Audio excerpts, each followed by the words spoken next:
Hi friends, நம்ம விஜய் மல்லி ஸ்டோரியில் மல்லி வந்து ரொம்ப சாஃப்டான பொண்ணு அப்படின்னு தான் வந்துட்டு இந்த சுடருக்கு தெரியும். அவங்கள வந்துட்டு பார்த்திங்கன்னா மனசளவில் பயந்தவங்க அப்படின்னு வந்து பார்த்திங்கன்னா சுடரை பொறுத்த வரைக்கும் மல்லிகிட்ட மட்டும்தான் வந்து அவங்களுக்கு ஒரு பயம் இருந்துகிட்டே இருக்குது. யாருக்கிட்டையுமே பயம் அப்படிங்கிற ஒரு விஷயம் வந்து இல்லாததாக தான் இந்த சுடர் வந்து தெரிஞ்சுட்டு இருந்தாங்க.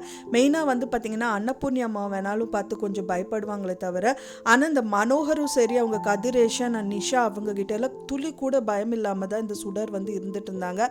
ஆனால் மல்லி வந்துட்டு இந்த அளவுக்கு வெளுத்து வாங்குவாங்க அப்படிங்கிற ஒரு விஷயமே வந்து இந்த சுடருக்கு தெரியாமல் இருந்துச்சு அப்படின்னே சொல்லலாம். ஏன்னா வந்து இப்போ உண்மையான ரேணுகாவாக இருந்தால் மல்லி கூட சேர்த்து எல்லாத்தையுமே வந்து பொழந்து எடுத்துருவாங்க. அவங்களும் கொஞ்சம் சப்போர்ட்டிவாக தான் மல்லிக்கு வந்து ஹெல்ப் பண்ணியிருப்பாங்க. பட் ஆனால் இப்போவும் வந்துட்டு அடிக்க தான் செஞ்சுருக்காங்க இந்த சுடர் அப்படின்னே சொல்லலாம். யாரை அப்படின்னு பார்த்தீங்க அப்படின்னா நம்ம மல்லி அடிச்சிட்டாங்க அப்படின்னே சொல்லலாம். அதை பார்த்தோன்னே செம்ம கடுப்பாயிருச்சு நம்மளுக்கு அப்படின்னே சொல்லலாம். இன்னொன்று டவுட்டு மேலே டவுட்டு மல்லிக்கு எலும்ப செஞ்சுட்டே இருக்கு. ஒரு செகண்டு ஒரு நிமிஷமும் சத்தியமாக அவங்க ரேணுகாவா அப்படிங்கிறது வந்து கன்ஃபார்ம் பண்ணுற மாதிரி வந்து மல்லி விஷயத்தில் வந்து இவங்க நடந்துக்கிறாங்க அப்படின்னே சொல்லலாம். மெயினாக வந்து பார்த்திங்கன்னா நிஜமாகவே ரேணுகாவா இருந்தால் என்ன பண்ணியிருப்பாங்க, கண்டிப்பாக என்ன ஒரு பைத்தியமாக இருந்தாலும் சரி அங்கேருந்து தப்பிக்க தான் வந்து முயற்சி பண்ணியிருப்பாங்க. பட் ஆனால் வந்து பார்த்திங்கன்னா இந்த சுடர் வந்துட்டு மல்லி நீ விட்டால் வந்து ஒன்றுத்துக்கும் வேலைக்கு ஆகாது, ஒரு ஆம்பளைகளெல்லாம் கூட போட்டு நல்லா செமையாக தாக்குறாளே, இவ சரியான வந்து தில்லாலங்கடி வேலை பண்ணுவான்னு தெரியும். பட் ஆனால் இந்தளவுக்கு ஃபைட் பண்ணுவாங்கிறது எனக்கு இப்போ தானே தெரியும் அப்படின்னு சொல்லி தகச்சு போய் தான் நின்றுட்டு இருக்காங்க. ஸோ இப்படியே விட்டுட்டோம் அப்படின்னா வந்துட்டு அவ்வளோதான் நம்மளோட கதை அப்படின்னு சொல்லிட்டு இவங்க நினச்சது என்ன அப்படின்னா அவங்களோட ஆட்கள் வந்து கடத்தியிருக்காங்க. அவங்க வந்து அவங்கள ஹேண்டில் பண்ண முடியல மல்லியை அப்படின்னு சொல்லிட்டு இவங்களே வந்து அங்கே இருக்கிற உருட்டுக்கட்டையை தூக்கி வந்து மல்லி தலையில் அடிச்சிடுறாங்க. ஸோ மல்லிக்கு வந்து யார் அடித்தாங்கன்னு சொல்லி திரும்பி பார்க்கும்போது தான் தெரிய வருது, இந்த ரேணுகா நின்றுட்டு இருக்காங்க, அதுவும் வந்து கையில் உருட்டுக்கட்டையோட. ஸோ நீங்கள் தானாக்கா அப்படிங்கிற மாதிரி வந்துட்டு அவங்க ரொம்ப திகச்சு போய் தான் நின்றுட்டு இருக்காங்க. அடுத்தது என்ன பண்ணுவாங்க, கண்டிப்பாக மயக்கம்தான் போட்டு விழுக போகிறாங்க. ஸோ அப்போ வந்து பார்த்தீங்க அப்படின்னா இவ்வளோ நேரம் நான் கூட இவர் 2 நிமிஷத்தில் அடித்து திம்சம் பண்ணிட்டேன், நீங்கள் என்னடா இப்படியெல்லாம் பண்ணிட்டு இருக்கீங்க அப்படிங்கிற மாதிரி கேள்வி வந்து கேட்பாங்க. ஆனால் மல்லியை பொறுத்த வரைக்கும் வந்து இந்த சுடருக்கு வந்து மனசளவில் பயங்கிறது இருக்க தான் செய்யுது. மல்லி தான் வந்து ஸ்ட்ராங்கான பர்சன் அந்த குடும்பத்திலேயே வச்சுட்டு அப்படின்னு சொல்லிட்டு அவங்களுக்கு நல்லாவே தெரியும். விஜய் கூட மனசளவில் வந்து பார்த்தீங்க அப்படின்னா மல்லி மேலே அவ்வளோ ஒரு நம்பிக்கை வச்சு சொல்கிறாங்க. கதிரேஷன் கூட எப்படியாவது என் பொண்ணு ரேணுகாவை காப்பாற்றிடுங்க மாப்பிள்ளை அப்படின்னு சொல்லிட்டு பதறிட்டு தான் வந்து விஜய் கிட்ட வந்து பேச்சு கொடுத்துட்ருக்காரு. இல்லை மல்லி அங்கே இருக்கும்போது பயந்துக்க வேண்டிய அவசியமே இல்லை சார், அவ எல்லாமே பார்த்துப்பா அப்படின்னு சொல்லிட்டு அவ்வளோ ஒரு மனசில் வந்து தைரியத்தோடு வந்துட்டு கதிரேஷன் கிட்ட சொல்கிறாரு. கதிரேஷனுக்கு தகச்சு போய் நின்றுட்டு இருக்காரு. மல்லி எப்படி இதெல்லாம் ஃபேஸ் பண்ணுவா அப்படின்னு வந்து அவருக்கு தெரியாது, யாருக்குமே தெரியாது.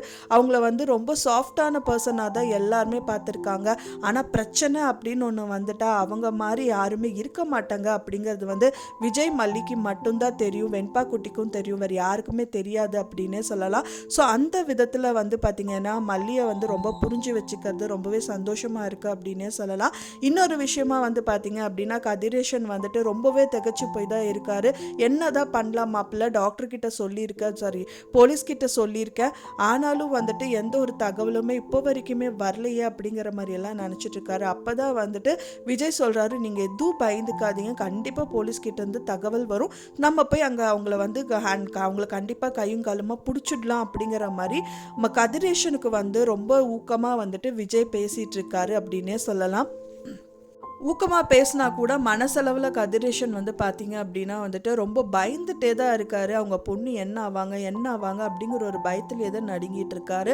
இன்னொரு பக்கமாக இந்த ராஜி வீட்டில் போய் வெளுத்து கட்டுறாரு விஜய் அப்படின்னே சொல்லலாம். அவருக்கு தெரிஞ்ச ஒரே ஒரு எதிரி அப்படின்னு பார்த்தீங்க அப்படின்னா அவங்க அக்கா ஆன ராஜி மட்டும்தான். ஸோ அதனாலேயே வந்து பார்த்தீங்க அப்படின்னா வந்துட்டு அங்கே போகிறாங்க, அண்ட் தென் கேட்குறாங்க, அவங்க ஒன்றும் தெரியாத மாதிரி பதில் சொல்கிறாங்க. ஸோ இதெல்லாம் கேட்கறதுக்கு முன்னாடியே வந்து பார்த்தீங்கன்னா அவங்க வீட்டில் இருந்து ஒரு சவுண்டு வருது, யாரோ வந்து கதற மாதிரி அழுகிற மாதிரி வந்து சவுண்டு வந்து மேலே வந்து கேட்டவொடனே விஜய் வந்து தலையை தூக்கி மேலே பார்க்குறாரு. ஐயோ கண்டுபிடிச்சிடுவாளோ அப்படின்னு சொல்லிட்டு அண்ட் தென் வந்துட்டு அப்படியே டைவர்ட் பண்ணுற மாதிரி, என்னது ரேணுகாவை கடத்திட்டாங்களா, யார் சொல்கிற நீ அப்படின்னு சொல்லிட்டு அப்படியே டைவர்ட் பண்ணிடுறாங்க.